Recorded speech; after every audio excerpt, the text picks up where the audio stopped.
Bienvenue sur Teler TV pour suivre votre hebdomadaire de santé intitulé Merci Docteur. Le sujet de ce jour, l'accident vasculaire cérébral. À la présentation, moi-même, Clément Ikapi. Bonjour. Vous avez été nombreux à l'émission précédente et je vous en remercie. Je vous encourage de l'être davantage aujourd'hui. Je vous disais la dernière fois que notre émission n'a pas pour but de remplacer les médecins traitants, ni les hôpitaux, ni faire de vous des médecins en herbe. Nous voulons juste vous donner les armes pour vous préparer, pour savoir comment réagir, comment éviter, comment limiter les conséquences de certaines pathologies afin de bien s'adapter.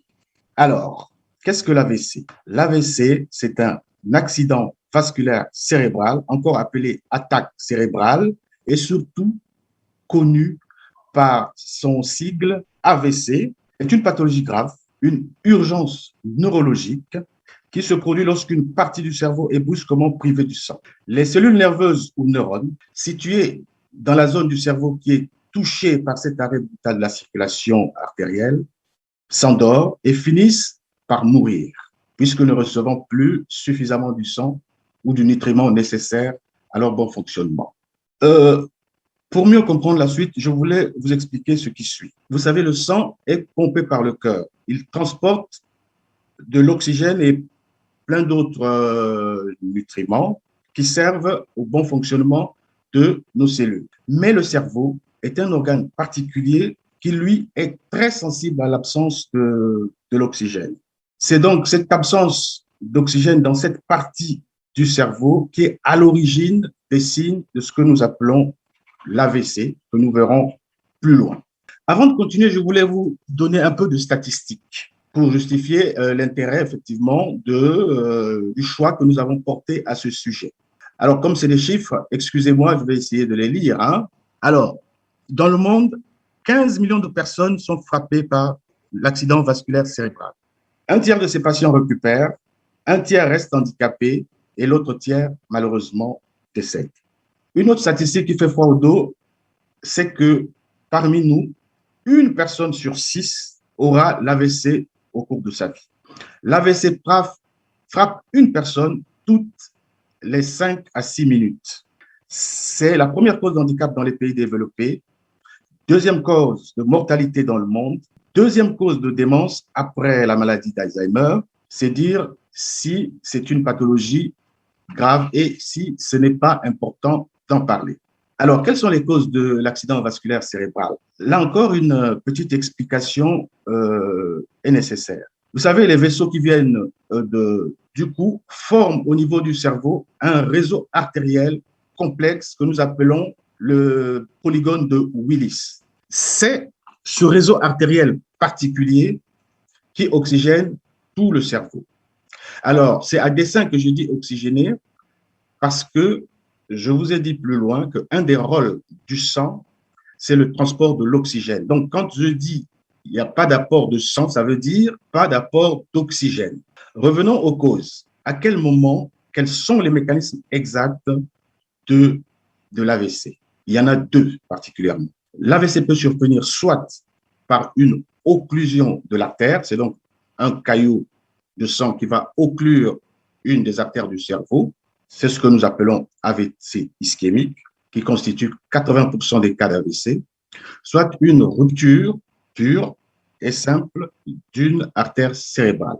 C'est l'AVC hémorragique. Retenons qu'il est très important de bien distinguer ces deux types d'AVC, ischémique et hémorragique, parce que les traitements et les conduites à tenir sont divergentes. Mais le scanner nous fait bien cette différence. La question qu'on peut se poser, pourquoi l'artère se bouge-t-elle? La première raison, il faut aller interroger le cœur. Quand le cœur bat efficacement, il y a moins de chances de constituer des caillots. Par contre, quand le cœur fibrille, c'est-à-dire parce que quand le cœur bat normalement, c'est comme ça, iconographie, et il peut se former des caillots quand le cœur fibrille.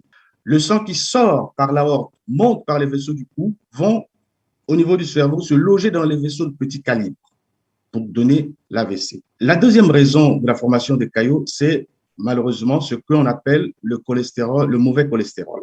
Il encrasse la lumière, donc la paroi interne des vaisseaux. Les globules rouges s'agglutinent autour et ça forme ce que nous appelons une plaque d'athérome. Et cette plaque peut se détacher et aller, là encore, se bloquer dans les petites artères, même mécanisme que le caillot, et donne l'AVC. Alors, pour le mécanisme de l'AVC hémorragique, pourquoi les vaisseaux se rompent-ils? Eh bien, simplement parce que soit ce sont de mauvaise qualité, soit ils sont mal formés, ben, malheureusement, elles se rompent. Et puis, le sang qui devait apporter de l'oxygène au niveau des cellules cérébrales, que nous appelons les neurones, n'arrive plus et donne ce que nous appelons l'AVC hémorragique. Mais on peut se poser la question de savoir pourquoi cela arrive. Pourquoi cela arrive-t-il? C'est-à-dire, quels sont les facteurs de risque? Ben, les facteurs de risque sont ce qui va suivre. Le premier facteur, c'est l'hypertension. Retenons aujourd'hui que l'hypertension multiplie par 4 le risque d'avoir un AVC. Vient le diabète qui, lui, multiplie par 2 le risque d'avoir un AVC. Il y a le cholestérol, sinon, le tabac, l'alcool, le surpoids et la sédentarité, le stress. Il y a aussi la sénilité, mais bon, malheureusement, au niveau de la sénilité, on ne peut pas faire grand-chose. La question qu'on peut se poser après, alors, comment reconnaître ou comment soupçonner un accident vasculaire cérébral? Je voudrais m'arrêter là-dessus parce que c'est l'essentiel de ce que je voulais que vous reteniez aujourd'hui. Savoir les signes d'un AVC, les premiers signes des AVC, pour vite réagir. L'AVC, une fois suspecté, il se déclenche une véritable course contre la montre. Sachez qu'en 1 minute d'anoxie, en 1 minute de manque d'oxygène, il y a des millions de cellules cérébrales, neurones qui disparaissent.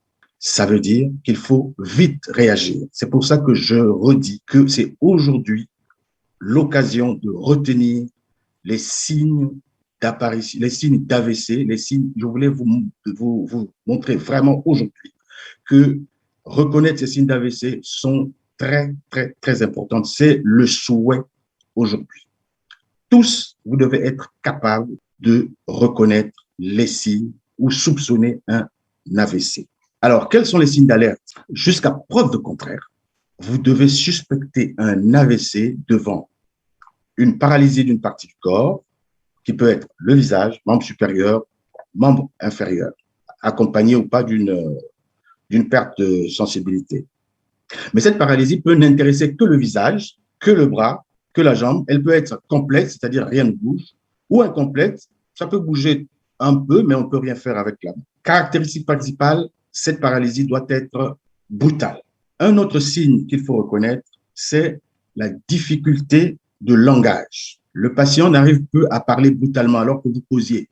Ou il ne vous comprend plus, ou il dit des choses que vous ne comprenez pas. Vous lui dites par exemple, essaie de dire une phrase simple, il fait beau aujourd'hui, il ne pourra pas le dire. Ça, c'est important. Il y a aussi la perte de la vision d'un côté ou d'un émission visuel. C'est-à-dire que vous êtes dans une pièce, il y a une partie qui lui, il voit que c'est noir, mais toi, tu vois que c'est clair, tu vois que c'est noir. C'est important. Il y a la perte de l'équilibre. Et je reprends que tous ces signes doivent être d'installation brutale. Ça, c'est très important. Quand c'est progressif, il y a moins de chances que ce soit un AVC. Ça doit être brutal.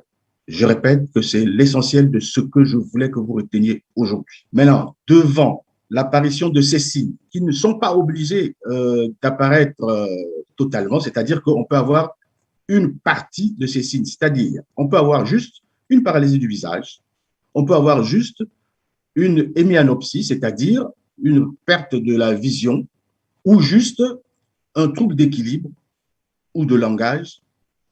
Sachez que c'est probablement le début d'un AVC. C'est le grand message que je devais vous faire passer aujourd'hui. Devant ces signes, très vite, notez l'heure du début des signes et envoyez le malade ou l'accompagner ou appeler les urgences pour que le malade soit pris en charge dans un centre spécialisé. Ça, c'est très, très, très, très, très important. Une fois que les services de secours appelés, en attendant le secours, parce qu'il peut arriver que vous vous posiez la question de savoir si vous n'avez pas paniqué ou si vous n'avez pas appelé trop tôt, vous pouvez compléter votre impression en posant des questions, quelques questions au patient, à savoir, vous lui demandez par exemple de sourire, il ne pourra pas. Vous lui demandez de prononcer, comme je vous avais dit, une phrase simple, il ne pourra pas. Vous lui demandez de tirer la langue, il ne pourra pas. Gonfler les joues comme ça, il ne peut pas. Tirer la langue, il ne peut pas. Bon, je ne vais pas tirer la langue devant vous, ce n'est pas poli. Vous lui demandez de siffler, il ne peut pas. Fermer fort les yeux, il y a un œil qui ne se fermera pas fortement. Ça, c'est juste pour compléter votre impression. Si vous avez un doute d'un AVC, si vous avez un doute, essayez de demander tous ces petits signes aux patients. Mais pour compliquer les choses, il arrive que ces signes soient très fugaces. C'est-à-dire qu'ils arrivent et dans les minutes qui suivent, ils disparaissent. Ça veut dire quoi? Ça veut dire qu'il y a eu un caillot qui s'est bloqué et rapidement, il s'est dissous. Mais cet accident que nous appelons accident ischémique transitoire a pour nous la même valeur que l'AVC, puisque le caillot s'est formé quand même si le caillot s'est dissous ou alors est parti, ça a le même, je dis bien et je répète, même valeur que l'AVC. La prise en charge est pareille. Vous appelez les urgences ou vous l'emmenez parce que tous les services, tous les pays n'ont pas la chance d'avoir des services d'urgence, vous appelez les urgences ou vous l'emmenez vous-même. Après vous avoir dit l'essentiel de ce que je voulais vous dire, je vais quand même continuer en vous disant il doit être pris en charge. Quel est le traitement de l'AVC? Ce n'est pas pour que vous traitiez les AVC, mais pour que vous sachiez un tout petit peu. Quand c'est un caillot, on le dissout. Il y a des moyens de le dissoudre, nous savons le faire. Si on ne peut pas dissoudre le caillot pour des raisons que nous verrons, vous allez le retirer avec un lasso, un petit filet, vous allez le prendre directement dans le cerveau et vous le sortez. Si c'est une hémorragie, AVC hémorragique, comme je vous l'ai dit, vous l'envoyez chez les chirurgiens et les chirurgiens s'en occupent. Mais en réalité, ce n'est pas si simple que ça.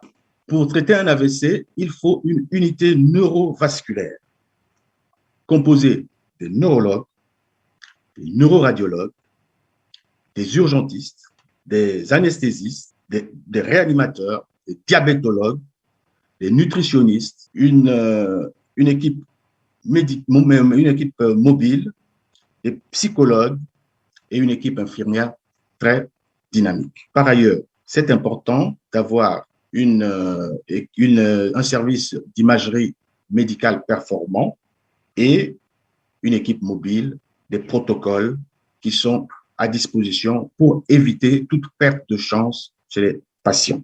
Ah tiens, j'allais oublier une chose, c'est un numéro spécial d'appel.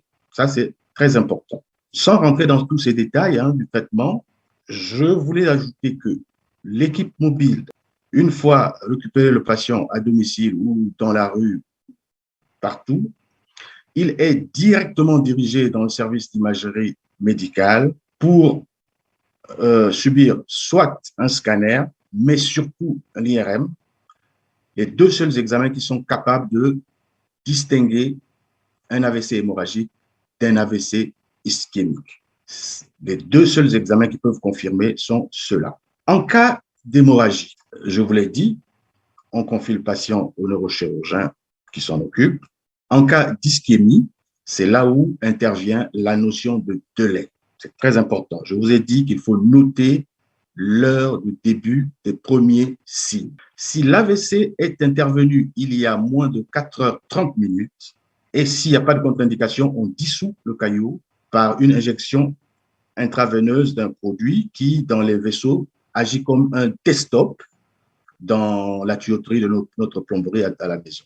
C'est ce qu'on appelle la fibrinolyse. Autrement dit, si le patient a des contre-indications, car il y en a plein, des contre-indications à la fibrinolyse, eh bien, on va extraire le caillot par un genre de lasso qui est introduit au niveau de l'artère de la base de la cuisse, au niveau de l'aine, qui remonte dans le cerveau, et on déploie comme un parachute pour aller récupérer le caillot et le sortir par la même voie. C'est ce que nous appelons la thrombectomie, donc ablation du thrombus. Alors, nous avons vu les causes, nous avons vu le traitement, mais comment peut-on prévenir l'AVC? C'est très important. La prévention de l'AVC, c'est la détection ou la lutte contre tous les facteurs de risque que nous avons cités plus haut, mais surtout les facteurs de risque sur lesquels nous pouvons agir. Au premier rang desquels facteurs, nous avons l'hypertension. On vous l'a dit que l'hypertension artérielle multiplie par 4 le risque d'AVC. Donc, évitez tous les facteurs qui peuvent créer l'hypertension. Si vous êtes déjà hypertendu, il faut respecter le traitement, optimiser le traitement, consulter souvent votre médecin traitant pour savoir, pour contrôler votre tension. Pareil pour le diabète, toujours équilibrer son diabète, toujours se surveiller. Ça, c'est très important. En plus, il faut essayer d'adopter une hygiène de vie saine, sans excès, une alimentation équilibrée, un sommeil suffisant, éviter tout stress. C'est difficile, hein, comme je vous ai dit. Ça, c'est un facteur sur lequel il est difficile d'agir. Faire du sport, arrêt du tabac. Le tabac a une action très, très, très néfaste sur les vaisseaux, particulièrement les vaisseaux fragiles du cerveau. Baisse ou arrêt de l'alcool. Faire des bilans sanguins réguliers pour contrôler sa glycémie et son taux de cholestérol, parce que là aussi, je vous l'ai dit, hein, le cholestérol est très mauvais pour nous. Consulter régulièrement à des intervalles réguliers le cardiologue pour avoir des échographies, des électrocardiogrammes qui peuvent détecter des fibrillations même silencieuses, très important. Un des facteurs sur lesquels on ne peut pas agir, malheureusement, c'est la sénilité, parce qu'on dit souvent que nous avons l'âge de nos artères. Donc, quand les artères ne sont plus bien, eh bien, elles sont des facteurs favorisants de l'accident vasculaire cérébral. Mais ça ne veut pas dire que l'AVC n'atteint que les vieilles personnes. Non, l'AVC est aussi une maladie des jeunes. En conclusion, qu'est-ce que je peux vous dire? Écoutez, nous l'avons vu, c'est une maladie, c'est un problème de santé publique, mortalité élevée, handicap, poids pour la société. Ça veut dire que en tant que maladie, en tant que problème de santé publique, l'État et le citoyen ont un rôle à jouer. Le citoyen doit se prendre en charge pour savoir détecter les signes. Je vous l'ai dit et j'ai insisté dessus. Hémiplégie, donc paralysie d'une partie du corps, troubles visuels, troubles de la parole, troubles de la sensibilité, troubles de l'équilibre, de survenue brutale. Et je vous rappelle que ces signes ne sont pas obligés d'apparaître tous en même temps. Un seul suffit. On alerte. Une fois alerté, le rôle de l'État sera donc d'assurer la bonne prise en charge une fois l'alerte donnée. Sinon, à quoi ça sert d'avoir une alerte stérile? La prise en charge doit suivre et ça, c'est le rôle de l'État. Voilà donc un autre chantier qui s'ouvre là pour tout État responsable. Mesdames, Mesdemoiselles, Messieurs, nous arrivons à la fin de notre émission. En espérant vous avoir été utile, n'hésitez pas à nous poser les questions si vous avez eu des zones d'incompréhension. En attendant notre prochaine émission, prenez soin de vous. Au revoir.